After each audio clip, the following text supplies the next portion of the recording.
Bienvenue à tous sur Mayotte la Première. Nous sommes ravis de vous retrouver pour un nouveau numéro de Maïcha. Ici, vous le savez, c'est l'occasion pour nous de vous sensibiliser, mais surtout de parler des sujets qui concernent la femme, un sujet également qui concerne la société mahoraise. On vit dans une société où il y a beaucoup de jugements. Imaginez alors pour un couple où il faut absolument passer par la case bébé et la grossesse se tarde ou tarde à se faire voir. Comment est-ce qu'on gère cette situation? Comment, en tant que femme, on vit cette difficulté? Et comment est-ce qu'on gère tout simplement le fait de ne pas pouvoir avoir d'enfant ou d'avoir des difficultés à avoir un enfant dans une société comme la nôtre? Celle qui a accepté de venir nous en parler, vous la connaissez, elle est partout à Mayotte, voilà, dans la société, dans le milieu associatif, politique. Elle est avec nous aujourd'hui parce que c'est un sujet qui est très important. Vous le savez, ça fait quelque temps maintenant qu'on se retrouve dans Maïcha et pourtant, aucune autre femme n'a accepté de venir en parler. Anchia Bamana, elle le fait aujourd'hui pour vous, pour nous et surtout pour nous sensibiliser. Bonsoir. Bonsoir Yomna, bonsoir à à tous les auditeurs. J'imagine la surprise des téléspectateurs qui vous voient là et qui voient le titre en bas de l'émission, qui se dit mais qu'est-ce que c'est? Mm, Pourquoi? On va en parler parce que c'est très important d'en parler aujourd'hui, mm, que ça soit vis-à-vis du regard de la société ou vis-à-vis également du diagnostic médical et du suivi médical qu'on peut avoir à Mayotte et partout. Vous allez donc partager avec nous votre témoignage et votre parcours. Voilà, qui était très compliqué, j'imagine. Tout à fait, si on peut aider à faire avancer le sujet et à débloquer des situations auprès de nos homologues femmes ou auprès des couples tout simplement, alors allons-y. Notre spécialiste aujourd'hui dans cette émission, Maïcha, elle est sage-femme, elle est cadre à la PMI, elle est bénévole également au REPEMA et au REDECA. C'est Maria Chevelot qui est avec nous. Comment allez-vous? Bonjour Yumna et bonjour Madame Bamana et tous les téléspectateurs de Mayotte Première. Je vais bien, je suis très contente en fait d'être venue à cette émission et notamment ça me semble important en fait le témoignage de Madame Bamana qui est un personnage public et qui va pouvoir en fait peut-être essayer d'apporter en fait une certaine aisance aux femmes pour pouvoir parler justement de cette problématique. Ça me semble important justement de par Mm. sa notoriété. Et nous vous remercions encore de votre présence dans ce numéro de Maïcha. Mm, Allez-y, parlez-nous du début. mhm. Comment ça a commencé? À quel moment vous avez commencé à vous poser des questions en tant que femme lorsque, oui, il fallait commencer à avoir des enfants et penser à avoir des enfants? Et nous vivons à Mayotte, Yumna, Mm. hein, et une fois que vous êtes mariés, la suite logique, c'est de faire des enfants. Et nous vivons dans une société où tout est autour de l'enfant. Et tant que vous n'avez pas d'enfant, en réalité, vous n'existez pas.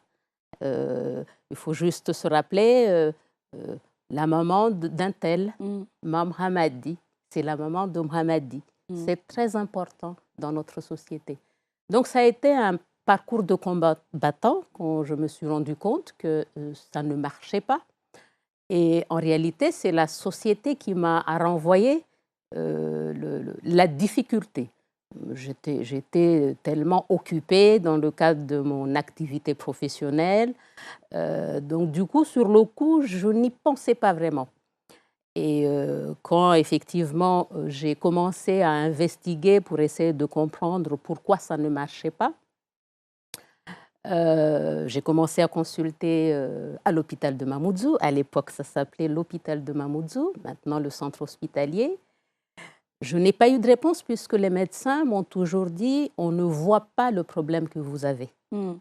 Toutes les investigations que j'avais faites, les médecins n'arrivaient pas à avoir une cause de la stérilité.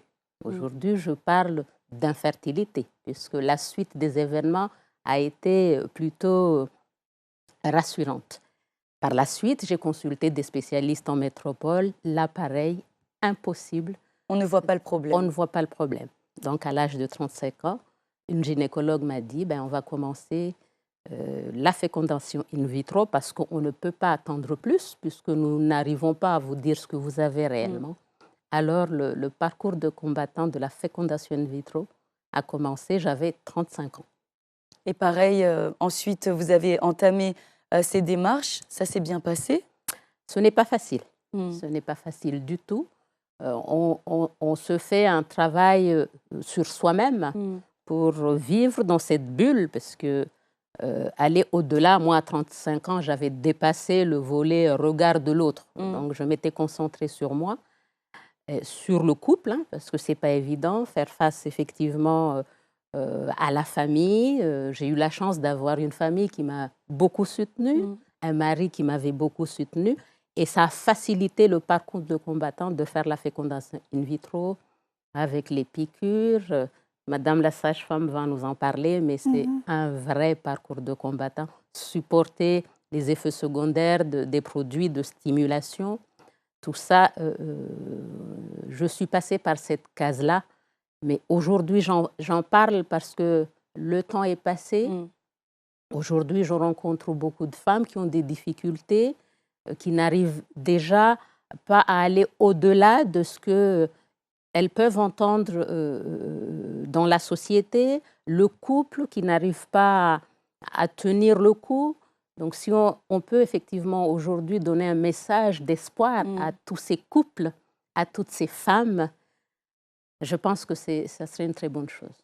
La société, est-ce qu'elle a beaucoup, changé les choses, pour vous? Vous l'avez dit, au début, la suite logique pour une jeune femme Mm. à Mayotte, bon déjà maintenant, c'est les études d'abord, de trouver un mari Mm. et ensuite c'est d'avoir un enfant. Donc j'imagine qu'au bout de déjà de quelques mois, d'1 an, de 2 ans, bon ben, tu attends quoi pour avoir un enfant? Mm. Comment est-ce qu'on vit ces remarques quand on les entend? Que ça soit des proches ou Mm. des amis, des personnes qui vous voient et qui ne comprennent pas. Très vite difficile parce qu'au fond, c'est un handicap. Mmh. On ne le voit pas. On a tendance à dire, ah, il a un problème à l'œil, il a un bras en moins. Mais ne pas pouvoir faire d'enfant, au fond, c'est un handicap. Et ça se vit dans la tête. Mmh. Donc, pas simple. Mais à un moment donné, moi, j'avais eu l'espoir, j'ai la chance peut-être d'être dans le milieu de la santé. Mmh. Donc, j'ai été très sensibilisée aux méthodes de la fécondation in vitro. Donc, j'avais une ouverture, un espoir à travers l'aide médicale à la procréation. La médecine nous donne la chance d'y aller, alors allons-y. Mmh. Donc, mon mari, à l'époque, a bien accepté de jouer le jeu parce que ça aussi, c'est important. Si le mari ne suit pas, c'est très difficile pour la femme parce que c'est la première personne qui est à vos côtés qui va vous soutenir. Mmh. Après, il y a l'entourage proche, la famille. Moi, j'ai eu la chance d'avoir cette stabilité. J'avoue qu'au départ, c'est très difficile de recevoir ce diagnostic, surtout quand vous êtes d'une famille où il y a eu beaucoup d'enfants. Mmh. J'ai la chance d'avoir un papa qui a eu beaucoup d'enfants. J'ai la chance d'avoir une maman qui a eu beaucoup d'enfants. C'est une richesse dans Mmh. notre société. Et quand le verdict tombe, ah ben, le ciel vous tombe sur la tête. Mais qu'est-ce que j'ai fait? Qu'est-ce que j'ai bien pu faire au bon Mmh. Dieu?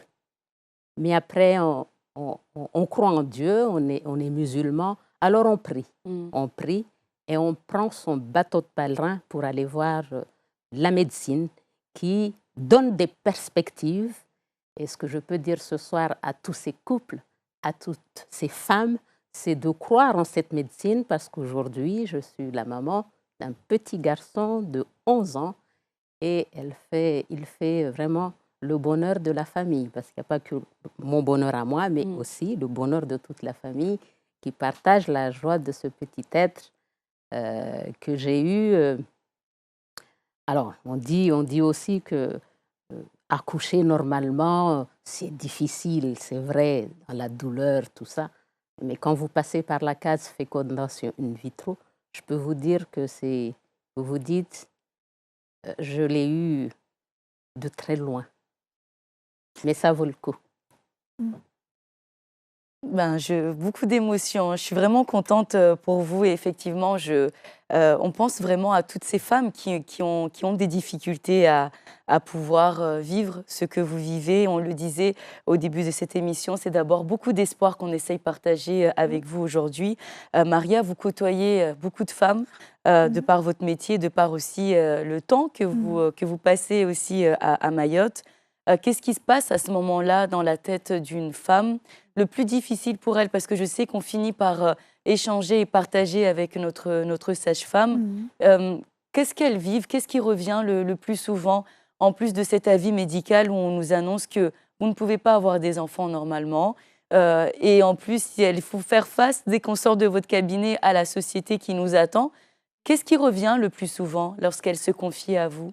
Déjà, en fait, quand elles ont ce diagnostic ou quand ça met du temps, en fait, au niveau d'une grossesse, de l'arrivée d'une grossesse, elles sont vraiment très, très anxieuses et très perturbées psychologiquement par le poids, en fait, au niveau de la famille et de l'entourage. Et aussi du mari, parce que quelque part, en fait, il est impossible pour ces femmes de se dire que c'est peut-être le mari la cause du problème. Et bien souvent, en fait, il n'y a pas de dialogue entre les époux ou les partenaires. Et pour le coup, ces femmes-là sont complètement perdues. Perdues parce que dans leurs conditions féminines, elles sont heurtées puisque elles ne peuvent pas, elles n'ont pas la chance d'avoir une grossesse. Et la société aussi le leur rappelle et leur dit mais comment tu n'as pas encore d'enfant, etc. Donc pour le coup, en fait, au niveau psychologique, enfin, il y a un double impact. Il y a cet impact en fait, où en fait il va falloir des investigations médicales et tout un parcours, parfois du combattant entre guillemets. Je ne veux pas non plus désespérer les patientes qui veulent faire un parcours de procréation médicalement assistée, mais c'est vrai qu'en fait, c'est des choses qui sont astreignantes, les injections, ça peut jouer au niveau des hormones sur l'humeur de la femme, etc. Et pour le coup, en fait, déjà, premier impact chez la femme. Deuxième impact, c'est l'impact psychologique, Mm. qui est vraiment très, très important. Elles sont vraiment heurtées dans cette condition féminine et elles ont du mal, en fait, à verbaliser un petit peu tout ce qu'elles ont à l'intérieur. Et il faut savoir aussi que bien des fois, en fait, il y a comment dire, des stérilités primaires ou secondaires qui sont induites par des troubles psychologiques ou une grosse angoisse ou quelque chose, un événement très important dans la vie qui va nous affecter. Et pour le coup, on va avoir une ovulation décalée. Enfin, Mm. et si en fait la personne n'en parle pas, si le professionnel n'est pas à l'écoute de tout ça, parce que malheureusement, on le sait certaines fois. Eh bien, dans ce désert médical qu'il y a à Mayotte, on n'a pas le temps. On n'a pas le temps, en fait, parfois, d'être à l'écoute de la patiente. Et du C'est coup, pas en fait, forcément le bon voilà, diagnostic c'est qui est pas, fait c'est voilà, et le pour diagnostic n'est pas l'accompagnement. fait. Mmh. Et l'accompagnement me semble Mm. aussi très important. Et par exemple, je vous dis, quand au niveau de Redeka, qui est donc l'organisme qui s'occupe du dépistage du cancer des cols de l'utérus, souvent les patientes ne viennent pas pour un frottis. Elles viennent officiellement pour faire un bilan en fait par rapport à leur stérilité Mm. ou tout simplement Alors que parfois, c'est pas forcément voilà, au bon c'est endroit. pas ça, voilà. Le stress, est-ce qu'il joue, est-ce qu'il fait quelque chose, le stress, sur le corps de la femme Oui, elle a des difficultés à avoir un enfant? mais chez tout le monde déjà le stress donc a un impact important. Mm. On dit qu'il y a quand même 70% en fait de la pathologie qui est induite quand même par le stress. Et de surcroît, chez une femme qui ne peut pas avoir d'enfant, qui subit cette pression, Mm. qui n'a pas d'accompagnement ou de dialogue avec son partenaire ou à l'extérieur, et du coup elle est stressée et le mécanisme s'enchaîne Mm. et il va y avoir une réaction cyclique. Et donc pour le coup, ça retarde en fait, l'arrivée d'une grossesse. On passe à un moment donné du désir d'avoir un enfant à l'obsession, que c'est devenu vital quand on est dans ce cas-là à avoir des difficultés à avoir des enfants. Vous avez beaucoup parlé du conjoint, de l'accompagnement, Mmh. du couple aussi. Comment on fait pour sauver le mariage, pour sauver notre couple face à cette difficulté-là? Alors, moi, j'ai eu la chance de ne pas avoir vécu cette situation, Mm. puisque je l'ai dit, j'ai eu la chance d'avoir un mari qui m'a accompagnée, l'entourage de son côté, de mon côté. Euh, Moi, la difficulté, ce qui m'avait surtout heurté, c'était le fait que le corps médical me dise qu'on n'arrive pas à savoir pourquoi. Mm. Alors que depuis l'âge de 13 ans, j'ai toujours eu des règles douloureuses. Et ça, c'est un signe. C'était un signe que je dévoilais à chaque fois que j'avais une visite médicale, mais je pense que les médecins ne sont pas sensibilisés à cette maladie. Mm. Pour vous, c'était le mauvais diagnostic dès le début. Évidemment, il y avait une cause, mais qu'on n'a Et pas c- pu, Et qu'on n'a pas pu est-ce qu'aujourd'hui, détecter. vous avez, vous, la raison, vous l'avez dit tout à l'heure. Je l'ai eu il y a 3 ans. Il y a 3 ans, lors d'une grosse crise d'un kyste ovarien. C'est là où le médecin me dit, à l'âge de 47 ans, Madame, vous aviez une endométriose, parce que à l'occasion de l'intervention qu'il a faite, suite donc à la biopsie, le résultat revenu, là le diagnostic tombe, Mm. alors que 15 ans plus tôt, j'étais dans les mains du corps médical. Donc c'était effectivement l'endométriose stade 4, c'est-à-dire qu'on a déjà dépassé ou commencé à avoir les complications de la maladie. Comment on Donc, réagit à ce moment-là? Est-ce qu'on revient en arrière? On en veut, j'imagine, quelque part. quelque part, on Quelque en part. veut à ces médecins qui sont censés trouver des réponses et nous aider, faire le bon diagnostic. Qu'est-ce qu'on se dit à ce moment-là? J'ai raté ou j'aurais pu faire les choses différemment ou J'ai eu la chance de croiser une gynécologue à 35 ans qui a pu avoir, je veux dire, la conduite à tenir, ne sachant pas ce que j'avais effectivement. Il m'a dit, allez, on va entamer le processus de fécondation in vitro. Je dis aujourd'hui, c'est dommage. Moi, j'ai eu la chance d'avoir eu un enfant et c'est quelque chose d'important de passer le message aujourd'hui à toutes ces femmes, à ces jeunes filles, surtout dans notre société, parce qu'on l'entend souvent, un ami bête, ça avait. C'est des règles douloureuses, c'est rien. Ce n'est pas rien. Donc, si on peut vraiment lancer ce message aujourd'hui à ce que toutes ces femmes qui vont voir les professionnels de santé, de dire effectivement que ce signe existe pour qu'on puisse avoir ce déclic au sein du corps médical pour investiguer dans ce sens, parce qu'effectivement, ça, pour moi, ça a été difficile, 15 ans plus tard, de savoir ce que j'avais, alors que je me disais peut-être que 15 ans plus tôt, on aurait pu mettre en place les traitements nécessaires pour... Mais bon, aujourd'hui, vraiment, aucun regret, mais si ça peut servir de leçon pour les couples et toutes ces femmes et pour les médecins et les spécialistes. Et les spécialistes, raison pour laquelle le choix qui a été fait par le gouvernement aujourd'hui de faire une action de santé publique, une priorité de santé publique, afin de sensibiliser sur cette maladie qui touche quand même 10% des femmes. Je pense que c'est vraiment une avancée dans la prise en charge de ces femmes pour lutter contre la stérilité ou l'infertilité. Maria, dites-nous, l'endométriose, ça fait quoi au corps de la femme? Est-ce que c'est quelque chose qui nous empêche d'avoir un enfant? J'imagine comme toutes les maladies, si ce n'est pas diagnostiqué à temps, correctement, qu'on n'a pas les bons traitements, oui, ça doit changer quelque chose. Mais en fait, l'endométriose, je voulais juste rappeler que dans les cellules de notre utérus, au niveau de l'endomètre, c'est là en fait que elle se gorge de sang au moment des règles. Et du coup, en fait, ces cellules-là, en fait, lorsque les personnes sont atteintes d'endométriose, elles ne restent pas au niveau de l'utérus. Elles vont en fait dans les organes autour, ovaires, le cul-de-sac, enfin bon, dans des endroits en fait qui sont distants de l'utérus. Et pour le coup, en fait, à chaque cycle, on peut avoir un équivalent en fait de ce qui se passe au niveau de l'utérus. Et donc, par exemple, des cellules qui saignent, mais qui saignent en dehors de l'utérus, ou des douleurs, type des douleurs de règles. Et c'est pour cela, en fait, que c'est difficile au niveau du diagnostic au départ, parce que c'est quelque chose, en fait, la douleur des règles, c'est vrai que on a tendance un petit peu à dire, bon, bah, c'est normal d'avoir mal au moment des règles, mais non, c'est pas normal Ce n'est pas d'avoir mal au normal. milieu des règles. Ce n'est Et pas puis, en fait, tout ce qui peut aller avec, ce côté hormonal qui peut atteindre, en fait, donner des troubles, en fait, psychiques, Mm. psychologiques, empêcher de dormir, cette douleur, en fait, la douleur, il ne faut pas la négliger.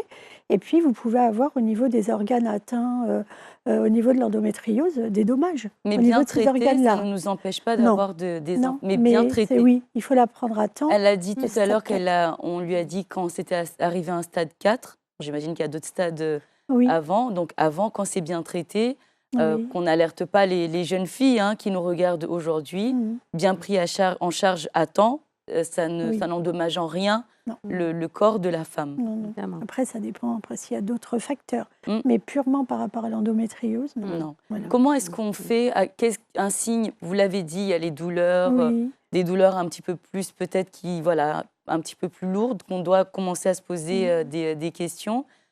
Aujourd'hui à Mayotte, où est-ce que je peux consulter pour savoir si je l'ai ou pas? mais en fait, déjà, il faut être attentif, nous les professionnels et puis les patients, aux signes. Mhm. Par exemple, comme je vous ai dit, en fait, les cellules ne sont pas à l'intérieur de l'utérus. Elles vont aller envahir les organes voisins. Donc, du coup, en fait, on peut être alerté quand on a des règles un peu plus longues ou des périodes de saignement qui sont en dehors des Mhm. règles. Des douleurs, de la fatigue. Et ensuite, il faut aller voir un gynécologue qui va poser en Donc fait quand on a un le doute, diagnostic, dans un oui. premier temps, c'est le Voilà. Ou gynécologue. la sage-femme, le professionnel, on peut aller en parler à la sage-femme et après elle passera le relais au gynécologue pour faire toutes les investigations en fait nécessaires pour poser le diagnostic et vraiment parler de Madame Bamana, parler d'infertilité. C'est vrai que par exemple s'il y a une atteinte au niveau des trompes ou autre, ben, on a besoin en fait de faire des examens un peu plus invasifs. Et là c'est le gynécologue en fait qui pose l'indication.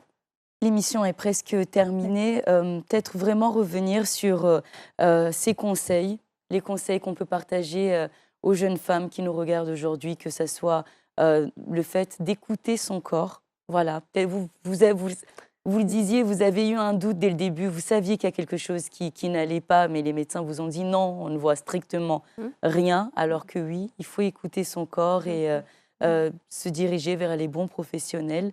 Qu'est-ce que vous pouvez conseiller justement aux femmes qui nous regardent aujourd'hui, qui doivent passer par toutes ces étapes? Parce qu'aujourd'hui, on parle de la difficulté à avoir des enfants. Vous, c'était peut-être dû à ce mauvais diagnostic dans la tête d'une femme. Comment est-ce qu'on peut les aider aujourd'hui? Ah, on essaye quand la décision tombe. Moi, je sais que dans ma famille, ça aussi, ça peut être une cause. Mm, J'ai eu les sœurs de ma grand-mère qui n'ont pas eu d'enfants. mm. Alors, j'en jouais avec elles, hein, mais en disant à ma grand-mère, paix à son âme, vous m'avez hérité de votre... Et on en rigolait. Mm. Mais ça permet aussi de faire face comme ça et de partager cette douleur avec sa famille. Mais ce que je peux dire aussi, c'est de ne pas rester seul, de dialoguer effectivement au niveau du couple Mm. pour s'accompagner mutuellement. Et je le dis peut-être aujourd'hui parce que le temps est passé, je suis la maman de ce petit garçon, donc c'est beaucoup plus facile aujourd'hui d'en parler. Mm. Mais surtout de dire qu'il ne faut pas hésiter à chercher de l'aide auprès des professionnels de santé, de venir. Moi, j'ai aussi beaucoup de femmes qui reviennent vers moi parce qu'ils savent, parce qu'ils Par où sont vous êtes par, passé? par où je suis passée, ils viennent me demander des informations. Et c'est avec plaisir que je les aide. Et il ne faut pas rester seul, enfermé avec ce gros handicap, parce Mais que c'est un vous handicap. parlez, enfin, vous êtes quelqu'un d'optimiste. Voilà, vous avez dit que vous êtes allé jusqu'au bout. Vous n'avez pas eu peur de parler de termes qu'on n'a pas, on n'a pas envie, on n'ose pas en parler. FIV, etc. Non, non, non, ça se fait pas. C'est pas naturel. C'est pas normal de ne pas avoir des enfants naturellement. Vous en parlez aujourd'hui parce que voilà, je pense que vous êtes courageuse et vous avez dit rien ni personne va m'empêcher d'avoir voilà. Papa disait, la vie est un perpétuel combat. Et vous êtes allé jusqu'au bout. Vous l'avez dit, c'était un parcours du combattant. Vous avez gagné. Mais il y a d'autres femmes qui n'ont pas ce courage-là, qui nous regardent peut-être aujourd'hui et qui n'y arrivent pas à surmonter, à se dire ben, c'est pas de ma faute, je n'ai rien fait, c'est la vie. Peut-être qu'il y a il y a d'autres professionnels, il faut que je demande, il faut que je me renseigne, mais il y en a qui abandonnent, qui acceptent parfois des choses dans leur vie de couple, dans la société. Oui. C'est à ces femmes-là que j'aimerais qu'on s'adresse.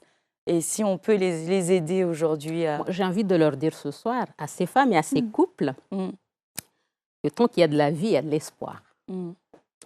Tant que vous n'avez pas la ménopause, tant que Allez-y. ça ne vient pas naturellement, n'hésitez pas à aller vers la médecine, vers l'aide médicale à la procréation qui nous aide et ça peut marcher. Ça Moi, je peut marcher et qui ne tente rien n'a rien, Et on a la preuve Moi, devant je nous voulais- ce soir. n'est-ce pas? Oui, tout à fait. Moi, je voulais juste rajouter en fait que la femme ne doit pas rester seule, Mm. même l'homme en fait, parce qu'il y a des hommes en fait qui ont des difficultés à admettre quand on leur pose un diagnostic de stérilité, et qu'en fait il y a des professionnels pour ça. Et pas uniquement en fait au niveau obstétrical. Il faut savoir par exemple que dans certains endroits, comme nous, par exemple à la PMI, on a une prise en charge psychomédico-sociale avec une psychologue et une conseillère conjugale.